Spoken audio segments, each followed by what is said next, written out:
नमस्कार, स्वागत है आप सभी का एसीएन न्यूज पर। मैं हूं शाहीन खान। नजर डालते हैं खबरों पर। लोकसभा में देर रात वक्फ संशोधन विधेयक पारित होने पर छत्तीसगढ़ के मुख्यमंत्री विष्णुदेव साय ने कहा कि कल हमारे देश की लोकसभा में वक्फ बोर्ड विधेयक भारी मतों से पारित हो गया है। कल देर रात तक सदन की कार्रवाई चली, जिसके बाद भारी मतों से ये बिल पास हुआ है। इसे हमारे देश में रहने वाले मुस्लिम समाज के जो गरीब लोग हैं, जरूरतमंद हैं, उनको बहुत फायदा मिलेगा। हाँ, कल हमारे देश के पार्लियामेंट में लोकसभा में वक्फ बोर्ड विधेयक भारी मतों से पास हो गया। देर रात तक सदन की कार्यवाही चली। हम भी पूरे समय तक टीवी के सामने बैठे रहे, देखते रहे और भारी मतों से ये बिल पास हुआ है। और इससे हमारे देश में रहने वाले मुस्लिम समाज का जो गरीब दुखी हैं, जो जरूरतमंद हैं, सबको बहुत फायदा ये बिल पहुंचाएगा। मुख्यमंत्री विष्णुदेव साय रायपुर के पंडित दीनदयाल उपाध्याय ऑडिटोरियम में आयोजित छत्तीसगढ़ योग आयोग के अभिनंदन समारोह में शामिल हुए। उन्होंने इस समारोह में संबोधित करते हुए लोगों से कहा कि योग हमारे देश की बहुत प्राचीन विधा है, जो सदैव ऋषि मुनियों से जुड़ी रहती है। उन्होंने कहा कि प्रधानमंत्री नरेंद्र मोदी का हृदय से आभार, जिन्होंने संयुक्त राष्ट्र संघ में विश्व योग दिवस मनाने का प्रस्ताव रखा और प्रतिवर्ष 21 जून को संपूर्ण विश्व में योग दिवस मनाया जाता है। नागरिक आपूर्ति विभाग का सबको राशन पानी पहुंचाने का बड़ा गुरुतर दायित्व इनको भी मिला है। आदरणीय रामप्रताप भाई साहब को मजदूरों के बीच काम करने का, मजदूरों का हित करने का दायित्व मिला है। और आज के इस ऐतिहासिक क्षण में उपस्थित सभी संभ्रांत नागरिक बंधुओं, भाइयों और बहनों और मीडिया के साथियों, सबसे पहले मैं छत्तीसगढ़ योग आयोग के नवनियुक्त अध्यक्ष श्री रूप नारायण सिन्हा जी को बहुत बहुत बधाई, बहुत बहुत शुभकामनाएं देता हूं। और जैसे रूप नारायण सिन्हा, नाम भी रूप नारायण है, रूपवान भी हैं और ये भी बहुत अनुभवी और क्या क्या पदों में रहे हैं। पूरा जीवन इनका भी जनसेवा में समर्पित रहा है। हम अपने क्षेत्र में राजनीति में सीमित थे, तब से इनको देख रहे, संगठन के लिए काम कर रहे हैं, लगातार लोगों को जोड़ने का काम किए हैं। अब इनको योग आयोग का दायित्व मिला है और योग का भी मतलब है जोड़ना। अब योग के माध्यम से पूरे छत्तीसगढ़ को जोड़ने का काम और छत्तीसगढ़ को स्वच्छ रखने की बड़ी जिम्मेदारी उनको मिली है। छत्तीसगढ़ सरकार की तरफ से बहुत बहुत शुभकामनाएं हैं और संशोधन भी है। मुझे पूरा विश्वास है कि कोई संशय भी नहीं है कि अपने कर्तव्य में सफल नहीं होंगे। पूरे उन्होंने कहा भी है, पूरे प्रदेश में घूम घूम कर योग को प्रत्येक व्यक्ति के दिनचर्या का अंग बनाएंगे और इसमें वो सफल भी होंगे।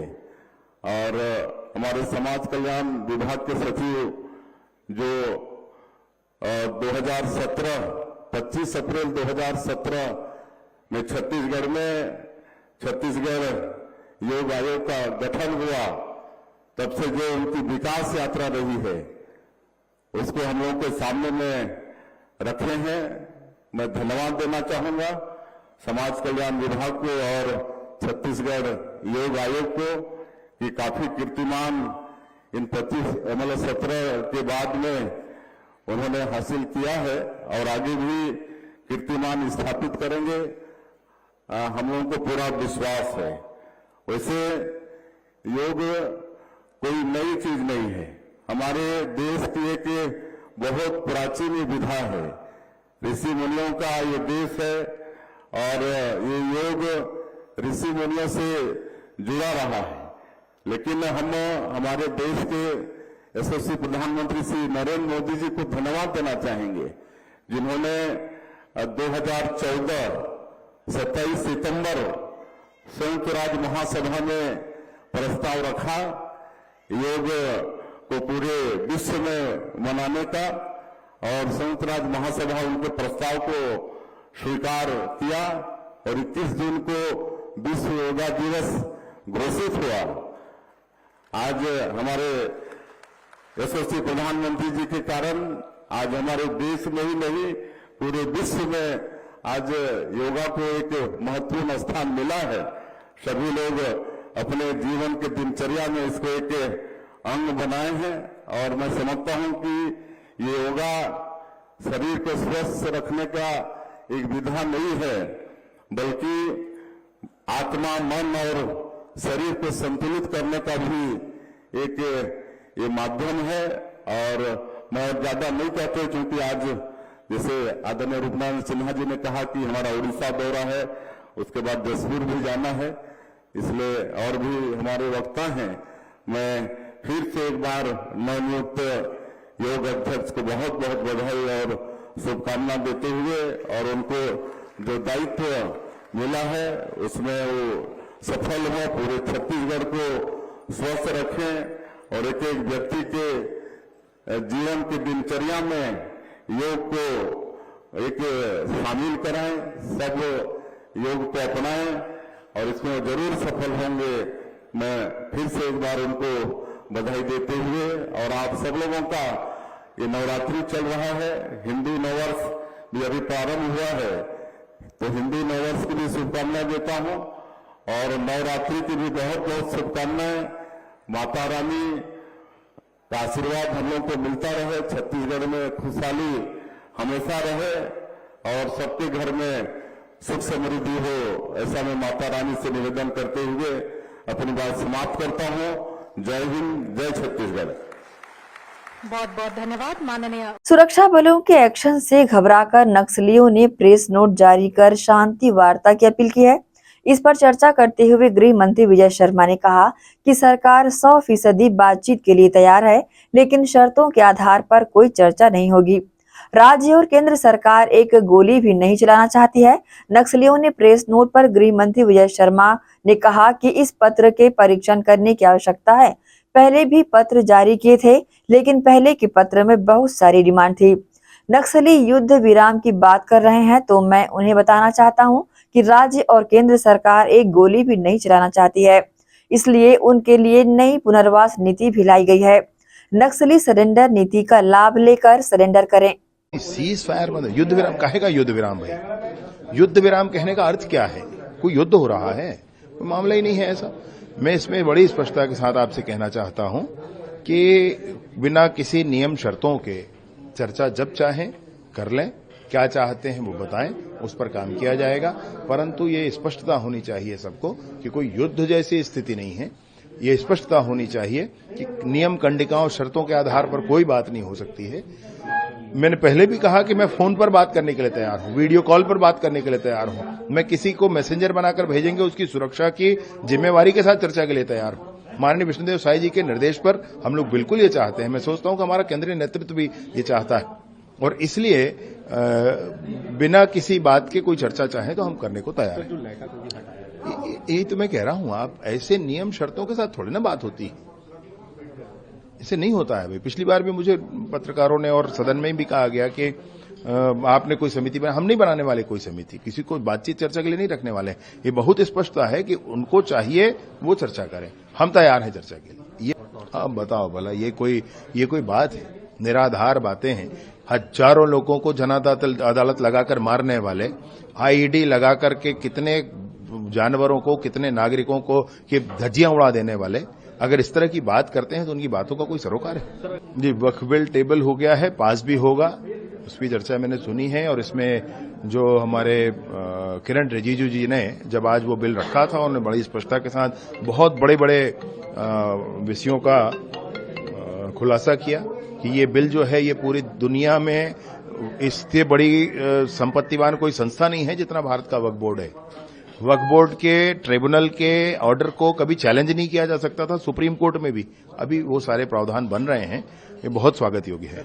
भैया, इसमें उन्होंने लिखा है कि मैंने पिछली बार कहा था कि हम बात करना चाहते हैं, मैं आज भी कहता हूं बात करना चाहते हैं, लेकिन बात करना चाहते हैं मैं ये कह रहा हूं इसका क्या अर्थ होता है? आप मुझे 100 कंडिका लगाकर कहेंगे बात करने को, ऐसे थोड़ी बात होती है। बात करना है तो किया जाए, भेजा जाए, भाई किससे बात करनी, बताएं क्या बात करनी है वो बताएं, बात करेंगे। लेकिन इसका कतई अर्थ ये नहीं है कि सरकार कहीं रुकने वाली है, आर्म फोर्सेस कहीं रुकने वाले हैं, इसका कतई अर्थ ये नहीं है। ये बिल्कुल स्पष्टता होनी चाहिए कि हम चर्चा के लिए तो तैयार हैं, लेकिन कोई कहे कि 6 महीने पहले रुक जाओ, यहाँ पर कैंप ना लगाओ, तो ये सारी बातें कोई शर्तों के आधार पर कोई चर्चा का कोई विषय नहीं है। मैंने पहले भी स्पष्ट किया था, मैं आज भी स्पष्ट करता हूँ, परंतु यह भी बार बार कहता हूँ कि माननीय विष्णुदेव साय जी की सरकार पालनहारी सरकार है और बिल्कुल बातचीत के लिए तैयार है।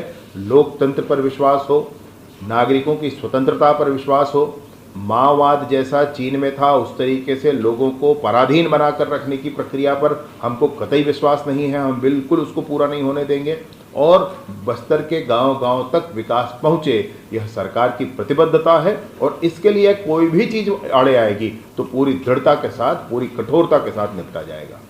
छत्तीसगढ़ के जीएसटी ग्रोथ रेट को देश में पहला स्थान प्राप्त होने पर वित्त मंत्री ओपी चौधरी ने कहा कि छत्तीसगढ़ ने जीएसटी ग्रोथ रेट में देश में पहला स्थान प्राप्त कर बड़ी उपलब्धि हासिल की है। ये ईमानदार करदाताओं व सुधारों की वजह से संभव हुआ है। ईज ऑफ डूइंग बिजनेस के तहत प्रक्रियाओं का सरलीकरण किया गया है। ई वे बिल की सीमा 50,000 से बढ़ाकर 1 लाख रुपए कर दी गई है, जिससे 54% ई वे बिल कम हो गए व 26% व्यापारियों को अब ई वे बिल जनरेट करने की जरूरत नहीं पड़ रही है। इसके अलावा 25,000 रुपए तक के बकाया टैक्स को माफ कर 40,000 व्यापारियों को सीधा लाभ दिया गया है। ये सभी सुधार व्यापार को आसान बनाने व प्रदेश की अर्थव्यवस्था को मजबूत करने की दिशा में एक बड़ा कदम है। एक तो जीएसटी की बात आपने की, पूरे देश में जीएसटी कलेक्शन में हमारा ये प्रदेश नंबर 1 है। पिछले वर्ष की अपेक्षा इस साल 18% ग्रोथ हुआ है जीएसटी कलेक्शन में और 16,000 करोड़ से ज़्यादा जीएसटी कलेक्शन मतलब हमारे प्रदेश में हुआ है। ये हमारे छत्तीसगढ़ के ईमानदार करदाताओं के प्रयासों की वजह से हुआ है। हमारे जो करदाताओं ने कर चुका है उसके कारण छत्तीसगढ़ ने आज देश में नंबर 1 स्थान जीएसटी ग्रोथ रेट में प्राप्त किया है। इसके लिए मैं छत्तीसगढ़ के सभी करदाताओं को हमारे मुख्यमंत्री जी की ओर से, हमारे सरकार की ओर से बधाई देता हूं। और EODB, ease of doing business के बहुत सारे स्टेप हमारी सरकार ने पिछले 1.25 साल में लिए ताकि व्यापारी साथियों के लिए चीज़ें ईजी हो। पंजीयन कराने का औसत समय कांग्रेस के समय में लगभग 16 दिन का लगता था, वो आज 3 दिन का लग रहा है और उसको प्रोसेस सिंप्लीफिकेशन करके एक दिन तक ले जाने का काम किया जा रहा है। 50,000 के ई वे बिल की सीमा को बढ़ाकर 1 लाख किया गया है। इससे 54% ई वे बिल जनरेट होने कम हो गए हैं और 26% हमारे व्यापारी भाई ऐसे हैं जिनको अब ई वे बिल जनरेट ही नहीं करना पड़ रहा है। इसी तरह से 25,000 से कम राशि के 10 साल से पुराने जो टैक्स बकाया थे उसको एक साथ हमारी सरकार ने इस बजट में माफ़ करने का निर्णय किया। इससे 40,000 हमारे व्यापारी साथियों को लाभ मिला है। इसी तरह से इस तरह से प्रयास किए गए। कांग्रेस के समय में सबको सारे लोगों को डरा धमका कर उस पैसे को कांग्रेस के लोग जेब में भरने का काम करते थे। भ्रष्टाचार के और माफियाओं के और नेताओं के जेब में जाता था। हमारे सुशासन की सरकार में सरकार के खजाने में वो पैसा जा रहा है। इसलिए पूरे देश में हाईएस्ट ग्रोथ रेट छत्तीसगढ़ ने जीएसटी के मामले में अचीव किया है। रुकेंगे एक छोटे से ब्रेक के लिए, जल्द हाजिर होते हैं। आप सब बने रहिए एशियन न्यूज के साथ। जीटी डायग्नोस्टिक, जहां सबसे एडवांस टेक्निक्स के साथ सारी जांचें एक ही छत के नीचे।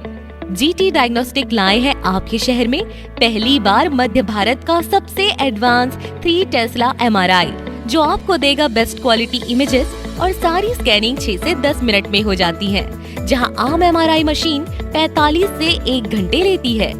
इसमें है वाइट बोर्ड, जिसमें मरीज अंदर जाते हैं तो उन्हें डर नहीं लगता, और साथ ही फीट फर्स्ट की सुविधा, डॉक्टर को इलाज करने में सुविधा। आप अपने डॉक्टर की सलाह से सही जगह एमआरआई कराएं। जीटी डायग्नोस्टिक सेंटर में multi slice CT scan, ultrasound, echo एवं समस्त बाकी जांचों की सुविधा एक ही छत के नीचे। जीटी डायग्नोस्टिक में 24 घंटे सुविधा, स्वच्छ वातावरण एवं waiting area, qualified doctors, trained staffs. GT diagnostic, near Nehru Nagar square, Priyadarshini परिसर, भिलाई।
ब्रेक के बाद आपका स्वागत है। भारतीय जनता पार्टी अपने स्थापना दिवस पर पखवाड़े भर कार्यक्रम आयोजित करेगी। इस अवसर पर 6 अप्रैल को स्थापना दिवस से लेकर 14 अप्रैल अंबेडकर जयंती तक विभिन्न कार्यक्रम आयोजित किए जाएंगे।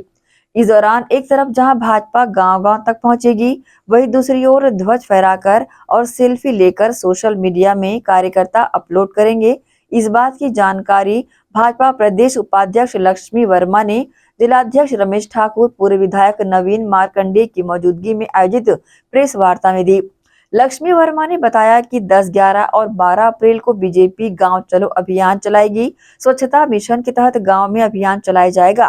13 और 14 अप्रैल को अंबेडकर जयंती के दौरान मूर्तियों की साफ सफाई की जाएगी। 15 अप्रैल को संगोष्ठी में अंबेडकर की जीवनी बताई जाएगी। इसमें कांग्रेस ने डॉक्टर भीमराव अंबेडकर का जो अपमान किया था उसका भी जिक्र होगा। मैं खुशहाली लेकर के आए। आपको नवरात्रि के पावन पर्व की बहुत बहुत बधाई। आज इस महत्वपूर्ण प्रेस वार्ता में आप सभी पत्रकार साथियों का बहुत बहुत अभिनंदन।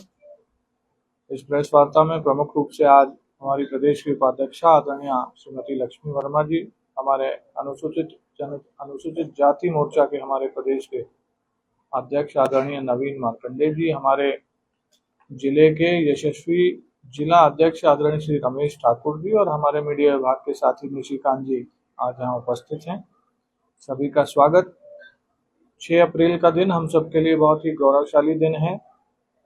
इस दिन भारतीय जनता पार्टी के करोड़ों कार्यकर्ता हमारी पार्टी का स्थापना दिवस अलग अलग कार्यक्रमों के माध्यम से मनाते हैं। एक विचारधारा को लेकर के हमारी पार्टी की स्थापना हुई और अनवरत उसी विचारधारा में चलते हुए पार्टी ने शून्य से शिखर तक का सफर तय कर लिया और ऐसे में वो क्या क्या कार्यक्रम अपने स्थापना दिवस पर करेगी, इस विषय पर संबोधित करने के लिए मैं आदरणीय श्रीमती लक्ष्मी वर्मा। हमारा जो 6 अप्रैल को स्थापना दिवस का जो कार्यक्रम आयोजित किया जाना है, शीर्ष नेतृत्व द्वारा पार्टी जो एक लंबा सफर हमारा शून्य से शिखर तक जो प्रारंभ हुआ है और उस यात्रा में हमने अनेक उपलब्धियां हासिल की है और भारतीय जनता पार्टी जो है इस विचारधारा से आज करोड़ों लोग, आम जनता जो जुड़ चुकी है, ऐसी पार्टी जिसका अगर हम कहें कि भारतीय जनता पार्टी की स्थापना जिन उद्देश्यों को लेकर 1980 में 6 अप्रैल को हुई, उस यात्रा में हम एक समृद्ध भारत, सुदृढ़ भारत और स्वाभिमानी भारत की जो कल्पना किए थे, राष्ट्रवाद की विचारधारा को लेके हम जो चले थे, आज उस विचारधारा में हम कहीं ना कहीं सफल हुए हैं और हमारा लक्ष्य है कि आने वाले 2047 में हम जब 100 वर्ष पूरा करें तो यह भारत एक सशक्त भारत, समृद्ध भारत और विकसित भारत के रूप में विश्व पटल में स्थापित हो और यह कार्य भारतीय जनता पार्टी ही कर सकती है। ऐसे आज आम जनता में जो एक भाव उत्पन्न हुआ है, अगर हम बात करें कि अनेक आज प्रदेश में, अगर दिल्ली की बात करूं मैं, वर्तमान में जहां चुनाव हुए हैं, अगर मैं महाराष्ट्र की बात करूं, हरियाणा की बात करूं, तो जिस प्रकार से आज जनता ने अनेक राज्य में हमारे सरकार काम कर रही है, हमारी जो विचारधारा है उससे आम जनता प्रभावित है। तो हमारा जो कार्यक्रम है वो 6 अप्रैल से लेकर 14 अप्रैल तक के होना है। 14 अप्रैल को डॉक्टर भीमराव अंबेडकर जी भारत रत्न से सम्मानित है, उनकी जयंती तक के हमारा पूरा कार्यक्रम जो है वो होना है। इस कार्यक्रम की कड़ी में हमारे जो इस लंबी यात्रा की मैं बात कर रही थी, इस यात्रा में सम्माननीय हमारे नरेंद्र मोदी जी जो एनडीए सरकार के साथ में तीसरा कार्यकाल राजनीति के विकास पथ पर लगातार चल रहे हैं। एक राष्ट्र एक चुनाव, वक्फ बोर्ड विधेयक और एक राष्ट्र सब्सक्रिप्शन आयकर छूट की सीमा बढ़ाकर 12 लाख रुपए, करदाताओं को राहत जैसे अनेक बड़े बड़े निर्णय लिए हैं। इसी प्रकार से अगर मैं बात करूं कि राम जन्मभूमि जो 500 साल से विवादित था और उस राम जन्मभूमि को जो आम जन की एक भावना थी उसको बनाकर हमने कंप्लीट किया है, 1 वर्ष हो चुका है। इन सब को देखते हुए आम जनता तक हमारे जो पार्टी की स्थापना दिवस है उसको हम विशेष बनाएं, ऐसी विचारधारा के साथ हम हर बूथ में इस कार्यक्रम को करने की जो भूमिका है वो बनाए हैं। जिसमें प्रमुख रूप से पार्टी के जो हमारे प्रमुख हैं उनका पूजा अर्चना करके हम गांव-गांव में कार्यकर्ताओं के घर में झंडा फहराएंगे और ध्वज फहराकर कार्यकर्ता जो आज सेल्फी का जमाना है और उस जमाने में हम कैसे अपनी भावनाओं को, अपनी विचारधारा को आम जनता तक पहुंचाएं, इसलिए ज्यादा से ज्यादा सोशल मीडिया, ट्विटर और फेसबुक पर #BJP4 विकसित भारत का प्रयोग करते हुए अपलोड करेंगे, जिनसे हमारी विचारधारा जो है आम जनता तक पहुंचेगी। छत्तीसगढ़ में 67 नई शराब दुकानों को खोलने की योजना के विरोध में गोवर्धन मठ पुरी पीठाधीश्वर स्वामी निश्चलानंद सरस्वती ने राज्य की बीजेपी सरकार पर तीखा बयान दिया है। गोवर्धन मठ पुरी पीठाधीश्वर स्वामी निश्चलानंद सरस्वती जी ने गंभीर टिप्पणी करते हुए कहा कि शराब, सट्टा और जुआ ये सब राजनेताओं के लिए आमदनी का स्रोत बन चुके हैं। उन्होंने कहा, यदि इन गतिविधियों को समाप्त कर दिया जाए तो राजनेताओं की स्थिति दयनीय हो जाएगी। स्वामी जी ने ये भी आरोप लगाया कि अगर शराब, सट्टा और नशे की गतिविधियां बंद हो जाए तो राजनेताओं की राजनीतिक स्थिति संकट में आ जाएगी। ऐसा है कि दूध, सट्टा और मदिरा आमदनी का स्रोत है, इसी के आधार पर राजनेता काम करते हैं। क्या दूध, सट्टा, लॉटरी जिसको कहते हैं, और मदिरा, नशीली वस्तु, इसी के आधार पर तो राजनेता काम करते हैं।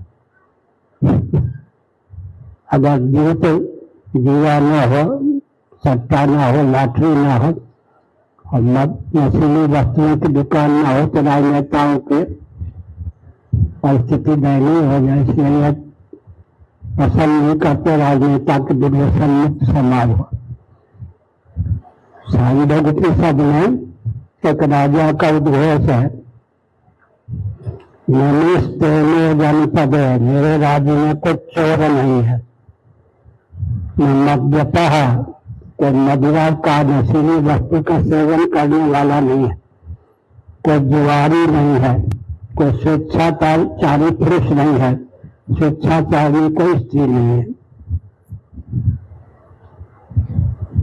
देवनगर अंजोरा बाईपास रोड स्थित हेरिटेज इंटरनेशनल पब्लिक स्कूल दुर्ग के प्रांगण में LKG और UKG ग्रेजुएशन सेरेमनी बड़े उत्साह और सफलता के साथ मनाई गई। स्नातक यूनिफॉर्म पहने हुए नन्हे स्नातक गर्व और खुशी से झूम उठे। उनकी मासूम मुस्कान और आत्मविश्वास से भरे कदम आगे की ओर उज्जवल शैक्षिक यात्रा की शुरुआत का प्रतीक थे। हेरिटेज इंटरनेशनल पब्लिक स्कूल में विशेष आयोजन बच्चों के सम्मान में किया गया। इसके तहत ग्रेजुएशन सेरेमनी का भव्य आयोजन स्कूल प्रांगण में किया गया। नन्हे बच्चों ने यहां पर जागरूकता पूर्वक भाग लिया और अपनी मनमोहक प्रस्तुतियों से लोगों का मन मोह लिया। Good morning principal ma'am, teachers, parents and my dear friends. Today is a very special day. It's a graduation day and I am so happy to be here with all of you. 2 years ago we walked to the school, big eyes and tiny steps. We did not much back then, but look at this now. We learned so many new things. We can read books, write words, count numbers and even sing fun songs and stories. Graduation ceremony का उद्देश्य school प्रबंधन ने बच्चों में graduation ceremony को लेकर जागरूकता बताया है। बहरहाल इस मौके पर बड़ी संख्या में स्कूल प्रबंधन के शिक्षक, शिक्षिकाएं व पालक मौजूद रहे। एसीएन न्यूज के लिए शाहीन खान की रिपोर्ट। रुकेंगे एक और छोटे से ब्रेक के लिए, जल्द हाजिर होते हैं। आप सब बने रहिए एसीएन न्यूज के साथ। GT डायग्नोस्टिक, जहां सबसे एडवांस टेक्निक्स के साथ सारी जांचें एक ही छत के नीचे। GT डायग्नोस्टिक लाए हैं आपके शहर में पहली बार मध्य भारत का सबसे एडवांस 3 टेस्ला MRI, जो आपको देगा बेस्ट क्वालिटी इमेजेस और सारी स्कैनिंग 6 से 10 मिनट में हो जाती है, जहां आम MRI मशीन 45 से 1 घंटे लेती है। इसमें है वाइट बोर्ड, जिसमें मरीज अंदर जाते हैं तो उन्हें डर नहीं लगता, और साथ ही फीट फर्स्ट की सुविधा, डॉक्टर को इलाज करने में सुविधा। आप अपने डॉक्टर की सलाह से सही जगह MRI कराएं। GT डायग्नोस्टिक सेंटर में multi slice CT scan, ultrasound, echo एवं समस्त बाकी जांचों की सुविधा एक ही छत के नीचे। GT डायग्नोस्टिक में 24 घंटे सुविधा, स्वच्छ वातावरण एवं waiting area, qualified doctors, trained staffs. GT diagnostic near Nehru Nagar square, Priyadarshini परिसर, भिलाई। श्री शंकराचार्य प्रोफेशनल यूनिवर्सिटी जुनवानी, जी हाँ, सत्र 2024-25 के लिए प्रवेश प्रक्रिया प्रारंभ है। डिप्लोमा इन फार्मेसी एवं बैचलर ऑफ फार्मेसी के लिए प्रवेश प्रारंभ है। बिना PPHD दिए सीधा प्रवेश। इतना ही नहीं, 10वीं और 12वीं में गणित और विज्ञान के छात्रों के लिए सुनहरा अवसर है। सीमित समय, सीमित सीटें। अगर है सपनों को पूरा करना तो भरना होगा ऊंची उड़ान। जल्दी करें, प्रवेश प्रारंभ है। प्रेजेंटली शंकराचार्य ग्रुप के अंदर 4 फार्मेसी कॉलेजेस हैं। इन चारों फार्मेसी कॉलेजेस में diploma in pharmacy and bachelor of pharmacy की कोर्सेज रन होती हैं। साथ में masters in pharmacy and PhD की कोर्सेज भी हम ऑफर करते हैं। शंकराचार्य प्रोफेशनल यूनिवर्सिटी के अंदर ये चारों कॉलेज एफिलिएटेड हैं and most importantly pharmacy council of India ने चारों कॉलेजेस को अनुमोदन दिया है। जैसे कि आप जानते हैं, Shankaracharya group is famous for its infrastructure, its faculty, its students group, and in every aspect we are on top as from 2008. So in this year also, अगर आप चाहते हैं कि आप 12th के बाद साइंस में आपके भविष्य बनाना चाहते हैं तो शंकराचार्य प्रोफेशनल यूनिवर्सिटी में एक बार जरूर आए। फार्मेसी कोर्स में अभी डायरेक्ट एडमिशन 12th की % बेसिस पे दिया जा रहा है, तो जल्द से जल्द संपर्क करें। तो एडमिशन हेतु जल्दी करें। Shri Shankaracharya professional university Junwani, Bhilai, Chhattisgarh. संपर्क करें 9977258200।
ब्रेक के बाद एक बार फिर से आप सभी का स्वागत है।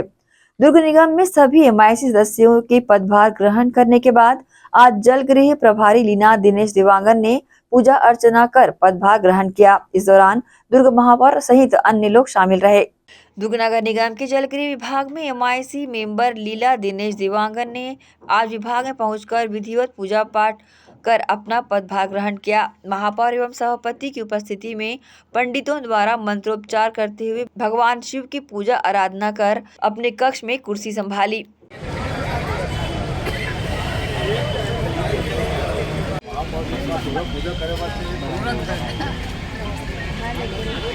इस दौरान उन्होंने बताया कि दुर्ग में भीषण गर्मी को देखते हुए पानी की किसी भी प्रकार की कोई तकलीफ न हो, ये प्राथमिकता होगी।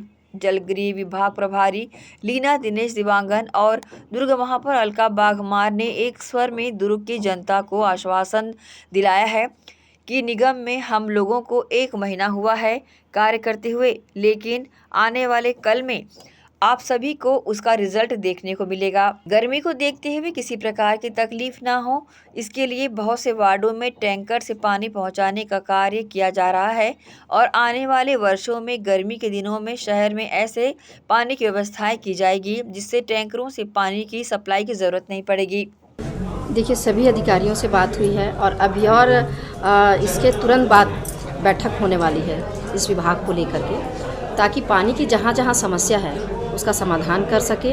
और हमने बैठक पहले भी ली है जिसमें हमने 10 टैंकर की मांग की है, ताकि अभी तुरंत हम जहाँ पर व्यवस्था ना कर पाएँ उसकी व्यवस्था के लिए 10 टैंकर की मांग की गई है, वो हमको जल्द ही उपलब्ध हो जाएगी। और बाकी जहाँ भी लीकेज है उसका काम चल रहा है, जल्द ही पानी की जो समस्या है उसका समाधान हो जाएगा। और अभी तो हमको बने 1 महीना हुआ है, हम अभी समझ रहे हैं और कार्य को साथ साथ कर भी रहे हैं। आप देखिएगा जो अगला गर्मी आएगा उसमें हमको टैंकर की भी ज़रूरत नहीं पड़ेगी, ऐसा समाधान होगा। कारण कुछ नहीं है, विभाग नगर निगम का 12 विभाग है, 12 एमआईसी है। 11 एमआईसी को नगर निगम में उसको कक्ष मिल गया है, 11 एमआईसी एक साथ किए हैं। एक अलग जल गृह में उसका कक्ष है, इसलिए इसमें अलग कर रहे हैं, एक साथ नहीं हो सकता। हम सब मिल करके एक निर्णय लिए हैं, 11 का आज कर लेते हैं, 12वां का एक अलग से करेंगे, क्योंकि इसका क्षेत्र ही अलग पड़ जाता है, इसलिए उसे नहीं कर पाया। कुछ मुहूर्त को देखते ऐसा कुछ सोच तो ऐसा विचार तो नीला दिनेश दिवांगन जी की तरफ से तो ऐसा कुछ नहीं, कहीं अलग विचार नहीं है। हम सब नगर निगम का काम करने के लिए जनता ने चुन के भेजा है, हम सब मिल करके दुर्ग शहर के हित में काम करेंगे। जल हमारे जीवन की बहुत मूलभूत आवश्यकता है, जल बिना मानव का जीवन असंभव है। महापौर के नेतृत्व में हम सबको मिलकर कार्य करना है और जहाँ तक हम चाहेंगे कि पूरे 60 वार्डों में पानी पहुँचा सके, इसके लिए कार्य चल रहा है। अभी लीकेज के कार्य चल रहा है और जो पॉन्ड क्लीनर मशीन जो आई हुई है वो पूरे नाले को साफ कर रही है, जिससे पानी की सप्लाई बाधित होती थी उससे बचत होगी। एसीएन न्यूज के लिए दुर्ग से नसीम फारूकी की रिपोर्ट। दुर्ग में आम आदमी पार्टी द्वारा नगर निगम दुर्ग द्वारा जमा किए गए सावधि राशि का दुरुपयोग किए जाने को लेकर दुर्ग कलेक्ट्रेट पहुंचकर ज्ञापन दिया गया। इस दौरान बड़ी संख्या में आम आदमी पार्टी के कार्यकर्ता और पदाधिकारियों ने हाथों में तख्ती लेकर दुर्ग निगम पर आरोप लगाया। नगर निगम दुर्ग में पूर्व में समय समय पर वर्ष 2006 से वर्ष 2017 तक लगभग 35 करोड़ रुपए के एफडीआर सावधि जमा किए गए थे, जो कि वर्ष 2019-20 तक 55 से 60 करोड़ हो चुके थे। पूर्व परिषद की कार्यकाल की अवधि में लगभग 50 करोड़ से अधिक राशि का बिना किसी आवश्यकता एवं औचित्य के निगम की स्थापना एवं अन्य दैनिक कार्यों में व्यय करते हुए दुरुपयोग किया गया तथा निगम की सचित निधि को मनमाने तरीके से बंदरबाट भी किया गया, जिसके कारण निगम के मूलभूत आवश्यक कार्यों के संपादन में कठिनाइयों का सामना करना पड़ा। साथ ही नियमित एवं सेवानिवृत्त कर्मचारियों की भविष्य निधि, पेंशन, अवकाश, नकदीकरण, ग्रेजुएटी आदि की वैधानिक एवं अनिवार्य भुगतान नहीं हो पा रहा है। फलस्वरूप कर्मचारियों विशेषकर चतुर्थ श्रेणी एवं सफाई कर्मचारी निगम कार्यालय के चक्कर काटने मजबूर हैं। लेकिन उनकी समस्या का समाधान नहीं हो पा रहा है एवं उन्हें अपने परिजनों की बीमारी के इलाज, बच्चों की पढ़ाई एवं विवाह आदि आवश्यक कार्यों के लिए भी गंभीर आर्थिक संकटों का सामना करते देखा जा रहा है। सेवानिवृत्त लाभ प्रदान किए बिना गंभीर आर्थिक, शारीरिक एवं मानसिक संकटों का सामना करते हुए अनेक कर्मचारियों की मृत्यु हो चुकी है, जो अत्यंत ही दुर्भाग्यजनक एवं अमानवीय है।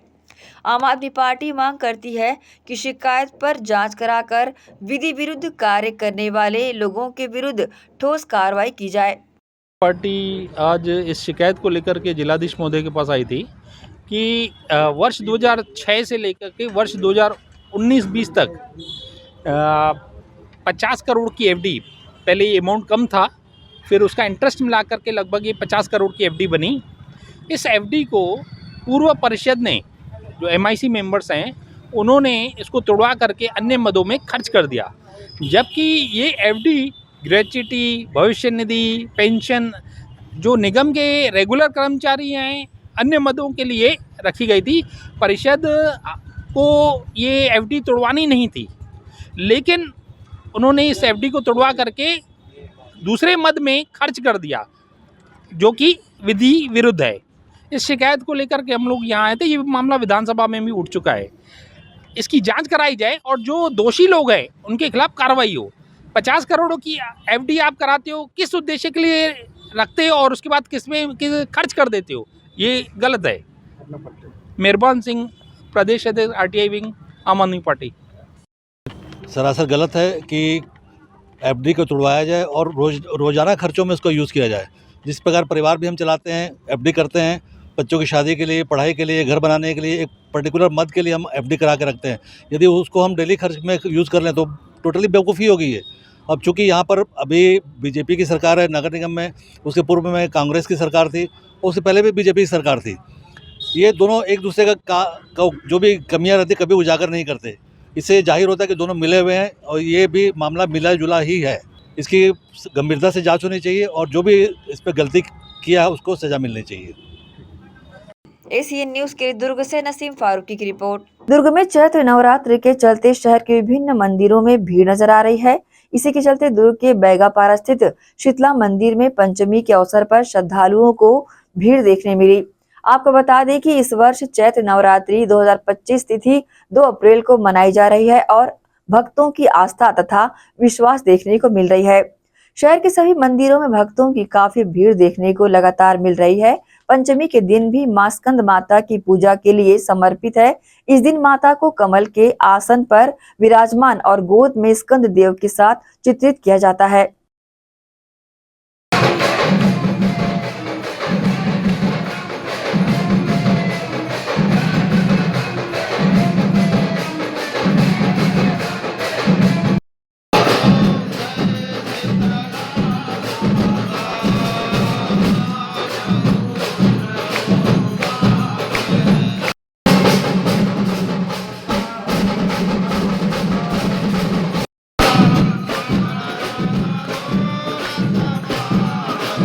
दुर्ग के तेली बिरादरी सीबीटी फाउंडेशन के बैनर तले नन्हे रोजेदारों की हौसला अफजाई के लिए आयोजन किया गया, जिसमें उन्हें ट्रॉफी के साथ सम्मान राशि भी प्रदान की गई।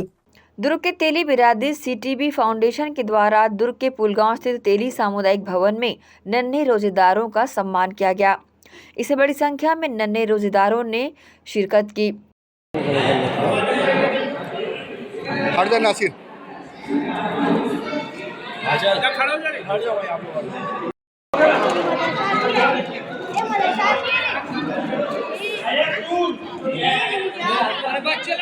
देख इधर देख।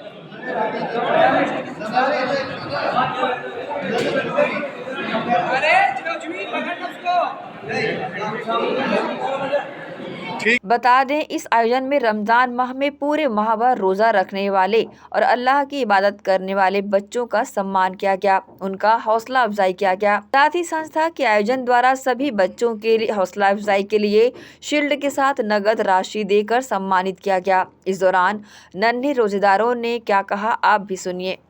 नाम सादिया फातिमा है। मैंने अल्लाह को राज़ी करने के लिए इस साल पूरा रोज़ा रखा है। मुझे रोज़ा रख के इस साल बहुत ही अच्छा लगा। मैं अगले साल भी इंशाल्लाह रोज़ा रखूँगी। मेरा नाम आयत फातिमा है। मैं इस साल पूरा रोज़ा रखी हूँ। मैं अल्लाह को राज़ी करने के लिए रोज़ा रखी हूँ।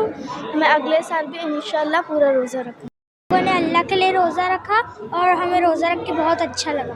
कैसा लगा रोजा रखकर? बहुत अच्छा लगा। और अगले महीने भी अगले साल भी आप रोजा रखें? इंशाल्लाह।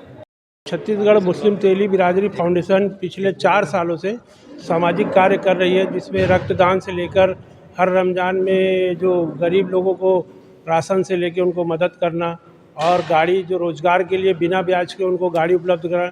उसी में एक कड़ी में एक ये है कि जो बच्चे जो आज 5 साल से 10 साल के बच्चे जो पहली बार रोज़ा रखते हैं और कई बच्चे ऐसे जो पूरा महीना रोज़ा रखे, तो उन बच्चों की हौसला अफजाई के लिए आज ये प्रोग्राम रखा गया था। इसमें उनको तोहफ़ा दिया गया है, उनको मोमेंटो दिया गया है ताकि वो और भी इस ओर कार्य करें। इससे बच्चों में एक रुचि बढ़े जो दीन की तरफ है, दुनियावी जो भी है, आज शिक्षा हो, चाहे रोज़गार हो, चाहे पढ़ाई हो, सीटीबी उनमें प्रोत्साहन देने के लिए, हौसला अफजाई के लिए कार्य कर रही है और बहुत अच्छा काम है। छत्तीसगढ़ तेली बिरादरी फाउंडेशन सीटीबी के जानिब से ये प्रोग्राम किया गया था, जिसमें बच्चे और बच्चियों ने जो साल भर रोज़ा रखा था तो उनका हमने इस्तकबाल किया और हमारे बड़े बुजुर्गों के द्वारा ईदी भी दी गई और बच्चों को एक किट दिया गया जिसमें खाने पीने का बच्चों का आइटम था। उद्देश्य ये है कि बच्चे अभी छोटेपन में हैं, उनको हम जो सिखाएंगे आगे भविष्य में वो बड़े होंगे वही काम करेंगे, नमाज पढ़ेंगे, रोज़ा रखेंगे, अपने बड़ों का एहतराम करेंगे। सीटीबी फाउंडेशन इसी मकसद के साथ आगे बढ़ रहा है। जो 1 महीने का जो रोज़ा रखे थे और नमाज़ें पढ़ी हैं अल्लाह ताला के रोज़ा के लिए, इसलिए इनको हौसला अफजाई के लिए सीटीबीटी फाउंडेशन ने जो इनको मोमेंटो देकर और जो हौसला अफजाई की है सीटीबीटी फाउंडेशन ने, बहुत बहुत शुक्रगुजार है हम लोग। इस तरह का आयोजन होते रहना चाहिए ताकि बिरादरी में बच्चों को अच्छा लगे और आगे इस्लाम की तरफ चले हो। एसीएन न्यूज के लिए दुर्ग से नसीम फारूकी की रिपोर्ट। इसी के साथ ही आपसे लेंगे इजाजत। आप सब बने रहिए एसीएन न्यूज के साथ। नमस्कार।